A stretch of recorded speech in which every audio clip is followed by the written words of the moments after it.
Hello ಸ್ನೇಹಿತರೆ, ಎಲ್ರಿಗೂ job in Kannada YouTube ಚಾನಲ್ಗೆ ಸ್ವಾಗತ ಸುಸ್ವಾಗತ.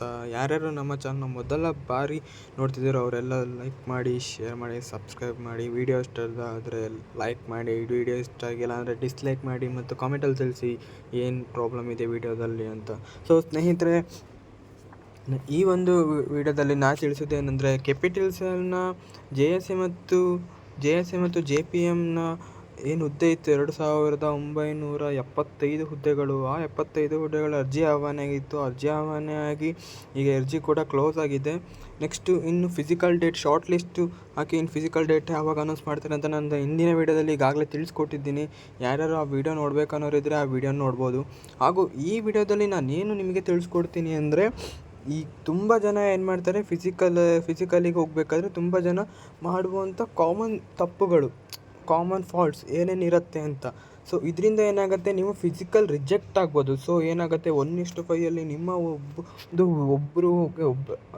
ಒಂದು ಹುದ್ದೆಗೆ 5 ಜನ ಏನಿದೆ, ಅದರಲ್ಲಿ ನೀವೇನಾದರೂ ಈ ತಪ್ಪನ್ನು ಮಾಡಿದರೆ ಅಲ್ಲಿ 1:4. ಸೊ 4 ಜನಿಗೆ ಚಾನ್ಸ್ ಇನ್ನು ಜಾಸ್ತಿ ಆಗುತ್ತೆ. ಸೊ ಅದನ್ನು ನಾನು ಹೇಳ್ತಾ ಇದ್ದೀನಿ. ದಯವಿಟ್ಟು ಎಲ್ಲರೂ ಗಮನವಿಟ್ಟು ಕೇಳಿ, ವಿಡಿಯೋನ ಕೊನೆ ತನಕ ನೋಡಿ, ಅವಾಗ ಮಾತ್ರ ನಿಮಗೆ ಅರ್ಥ ಆಗುತ್ತೆ ಫ್ರೆಂಡ್ಸ್. ಸೊ ಈ ವಿಡಿಯೋದಲ್ಲಿ ಏನು ಹೇಳ್ತೀನಿ, ಈ ತಪ್ಪುಗಳನ್ನು ಯಾವ್ಯಾವ ತಪ್ಪುಗಳನ್ನು ಮಾಡಬೇಡಿ ಅಂತ ಹೇಳ್ತೀನಿ, ಕರೆಕ್ಟಾಗಿ ಕೇಳ್ಕೊಳ್ಳಿ ಅಂತ ಹೇಳಲಿಕ್ಕೆ ಇಷ್ಟಪಡ್ತೇನೆ ಫ್ರೆಂಡ್ಸ್. ಮೊದಲನೇದು ನಿಮ್ಮ ಒರಿಜಿನಲ್ ಮಾರ್ಕ್ಸ್ ಕಾರ್ಡ್ ಇದೆ. SSLC marks card, original marks card ಸ್ನೇಹಿತರೆ. ನೀವು ಅಲ್ಲಿಗೆ ಹೋಗಿ ಜೆರಾಕ್ಸ್ ಅಥವಾ ನಿಮ್ಮ ಫೋನಲ್ಲಿರೋ ತೊಗೊಂಡೋದ್ರೆ ಆಗಲ್ಲ. ಒರಿಜಿನಲ್ ಮಾರ್ಕ್ಸ್ ಕಾರ್ಡ್ ಈ ಸಲ ಹೊಸ್ದಾಗಿ ನೋಟಿಫಿಕೇಶನ್ ಪ್ರಕಾರ ನೀವು ಒರಿಜಿನಲ್ ಮಾರ್ಕ್ಸ್ ಕಾರ್ಡು ಮತ್ತು ನಿಮ್ಮ ಆಧಾರ್ ಕಾರ್ಡನ್ನ ತಗೊಂಡು ಹೋಗಬೇಕಾಗತ್ತೆ ಸ್ನೇಹಿತರೆ. ನಿಮ್ಮ ಈ ಎರಡು ಬೇಕೇ ಬೇಕು, ಮ್ಯಾಂಡೇಟರಿ ಸ್ನೇಹಿತರೆ. ಇದ್ರ ಜೊತೆಗೆ ಇನ್ನೂ ತುಂಬ ಜನ ಏನು ಮಾಡೋ ತಪ್ಪಂದರೆ ಯಾವುದು ಅಂತ ಈಗ ಹೇಳ್ತೀನಿ ನೋಡಿ ಫ್ರೆಂಡ್ಸ್. ತುಂಬ ಜನ ಮಾಡೋ ತಪ್ಪು ಯಾವುದಂದರೆ, ಅಪ್ಲಿಕೇಶನ್ ಫಾರಮ್ ಅನ್ನೋದಿದೆ, 4ನೇ ಹಂತದಲ್ಲಿ ಡೌನ್ಲೋಡ್ ಮಾಡ್ಕೊಳ್ಳೋದು. ಅಪ್ಲಿಕೇಶನ್ ಫಾರಮ್ನ ತುಂಬ ಜನ ಬಿಟ್ಟು ಹೋಗ್ತಾರೆ ಸ್ನೇಹಿತರೆ. ಆ ಅಪ್ಲಿಕೇಶನ್ ಫಾರ್ಮ್ನ ಈಗಾಗಲೇ ನೀವು ಜೆರಾಕ್ಸ್ ತೆಗೆದು ಪ್ರಿಂಟ್ ತೆಗೆದು ಇಟ್ಕೊಂಡಿರಿ ನಿಮ್ಮ ಜೊತೆಗೆ. ಅದು ನೀವು ಫಿಸಿಕಲಿ ಹೋಗೋ ಟೈಮಲ್ಲಿ ತುಂಬ ಯೂಸ್ ಆಗುತ್ತೆ. ಸೊ ಅಪ್ಲಿಕೇಶನ್ ಫಾರ್ಮ್ನ ಯಾವುದೇ ಕಾರಣಕ್ಕೂ ಮರಿಬೇಡಿ. ಅಪ್ಲಿಕೇಶನ್ ಫಾರ್ಮ್ನ ನೀವು ಮರ್ತೋದ್ರೆ ಖಂಡಿತವಾಗಿ ನಿಮ್ಮ ಫಿಸಿಕಲ್ ಅನ್ನೋದು ಏನಿದೆ ಅದು ನಿಮ್ಮದು ರಿಜೆಕ್ಟ್ ಆಗಿಬಿಡತ್ತೆ. ಸೊ ನೀವು ಶಾರ್ಟ್ ಲಿಸ್ಟಲ್ಲಿ ಸೆಲೆಕ್ಟ್ ಆಗಿದ್ರು ಕೂಡ ರಿಜೆಕ್ಟೆಡ್ ಆಗಿಬಿಡತ್ತೆ. ಸೊ ಅದನ್ನು ಫಸ್ಟು ನೆನಪಲ್ಲಿ ಇಟ್ಕೊಳ್ಳಿ ಅಂತ ಹೇಳಲಿಕ್ಕೆ ಇಷ್ಟಪಡ್ತೇನೆ ಫ್ರೆಂಡ್ಸ್. ಮತ್ತು ನೆಕ್ಸ್ಟ್ ಬಂದುಬಿಟ್ಟು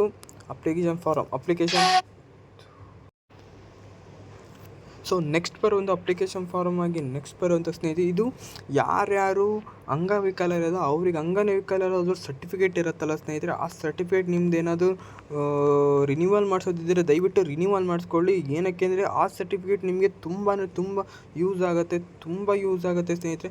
ಆ ಸರ್ಟಿಫಿಕೇಟ್ನ ನೀವು ರಿನ್ಯೂವಲ್ ಮಾಡಿಸಿಟ್ಕೊಳ್ಳಿ ಅಂತ ಹೇಳಲಿಕ್ಕೆ ಇಷ್ಟಪಡ್ತೇನೆ ಫ್ರೆಂಡ್ಸ್. ಹಾಗೂ ನೀವು ಆಧಾರ್ ಕಾರ್ಡ್ ಜೊತೆಗೆ ನಿಮ್ಮ ಒಂದು ವೋಟರ್ ID ಕೂಡ ತೊಗೊಂಡು ಹೋಗೋದು ತುಂಬಾ ಇಂಪಾರ್ಟೆಂಟ್ ಆಗುತ್ತೆ. ಯಾಕೆ ಹೇಳೋಕ್ಕಲ್ಲ, ಡಾಕ್ಯುಮೆಂಟ್ ವೆರಿಫಿಕೇಷನಲ್ಲಿ ಅವ್ರು ಕೇಳ್ಬೋದು, ಐಡೆಂಟಿಟಿ ಪ್ರೂಫ್ಸ್ಗೋಸ್ಕರ ಅವ್ರು ಕೇಳ್ತಾರೆ ಅನ್ನೋದೊಂದು ಈ ಸಲ ಒಂದು ಹಿಂಟನ್ನು ಕೊಟ್ಟಿದ್ದಾರೆ. ಸೊ ದಯವಿಟ್ಟು ಯಾರ ವೋಟರ್ ID ತಗೊಂಡೋಗಿ, ಹಾಗೂ ಯಾರದು PDP ಇದೆ ಅವರು ದಯವಿಟ್ಟು ಅವರ ಒಂದು ಏನು ಸರ್ಟಿಫಿಕೇಟ್ ಇದೆ ಆ ಸರ್ಟಿಫಿಕೇಟ್ನ ಖಂಡಿತವಾಗಿಯೂ ಮರಿತ್ರೆ ಮತ್ತೆ ಫಿಸಿಕಲಲ್ಲಿ ರಿಜೆಕ್ಟ್ ಅವ್ರಿಗೇನು ಫಿಸಿಕಲ್ ಇರೋ ಡಾಕ್ಯುಮೆಂಟ್ ವೆರಿಫಿಕೇಷನ್ ಡೈರೆಕ್ಟಾಗಿ ಡಾಕ್ಯುಮೆಂಟ್ ವೆರಿಫಿಕೇಷನ್ ಇರುತ್ತೆ.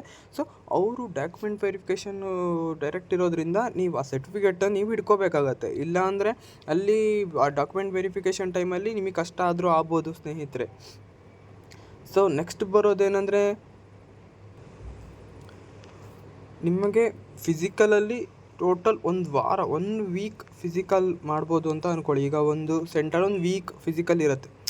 ಅವಾಗ ನೀವೇನೀಗ ಈಗ ನಾಳೆ ನಿಮ್ಮದು ಫಿಸಿಕಲ್ ಇದೆ ಅಂತ ಅಂದ್ಕೊಳ್ಳಿ. ಅವಾಗ ನೀವೇನು ಮಾಡ್ತೀರಾ, ನಾಳೆ ಹೋಗೋಕ್ಕಾಗಲ್ಲ, ನಾಡಿದ್ದು ಹೋಗ್ತೀನಿ ಅಂತ ಅಂದ್ಕೊಂಡ್ರೆ ಅವಾಗ ಏನಾಗುತ್ತೆ ಸ್ನೇಹಿತರೆ, ಖಂಡಿತವಾಗಿಯೂ ನಿಮ್ಮ ಏನು ಫಿಸಿಕಲ್ ಇದಿದೆ ಅದು ರಿಜೆಕ್ಟ್ ಆಗುತ್ತೆ. ಸೊ ನಿಮ್ಮನ್ನು ಆಬ್ಸೆಂಟ್ ಅಂತ ಹಾಕಿ ಫೇಲ್ ಮಾಡಿಬಿಡ್ತಾರೆ, ಮತ್ತು ನಿಮ್ಗೆ ಬೇರೆಯವ್ರಿಗೆ ಹೋಗ್ಬಿಡುತ್ತೆ ಆ ಹುದ್ದೆ. ಸೊ ದಯವಿಟ್ಟು ಅವ್ರು ಯಾವಾಗ ಕರೀತಾರೆ ಅವಾಗೆ ಎಲ್ಲ ಹೋಗಿ. ಸೊ ಇಷ್ಟೇ ಫ್ರೆಂಡ್ಸ್ನ, ಇದನ್ನು ನೀವು ಫಾಲೋ ಮಾಡಿ. ತುಂಬ ಜನ ಇದನ್ನು ಹೇಳೋದಿಲ್ಲ, ನಾವು ಹೇಳ್ತಿದ್ವಿ, ದಯವಿಟ್ಟು ಫಾಲೋ ಮಾಡಿ. ಹಾಗೂ ಯಾರ್ಯಾರಿಗೆ ವಿಡಿಯೋ ಇಷ್ಟ ಆಗಿದ್ದೆ ಅಥವಾ ಇನ್ಫಾರ್ಮೇಟಿವ್ ಅನಿಸಿದೆ ದಯವಿಟ್ಟು ಸಬ್ಸ್ಕ್ರೈಬ್ ಮಾಡಿ. ಹಾಗೂ ಇಷ್ಟ ಆದರೆ ಲೈಕ್ ಕೊಡಿ, ಇಷ್ಟ ಆಗಿಲ್ಲ ಅಂದರೆ ಡಿಸ್ಲೈಕ್ ಕೊಡಿ. ಕಾಮೆಂಟಲ್ಲಿ ತಿಳಿಸಿ ಏನು ಇಷ್ಟ ಆಗಿಲ್ಲ ಅಂತ. Thank you friends.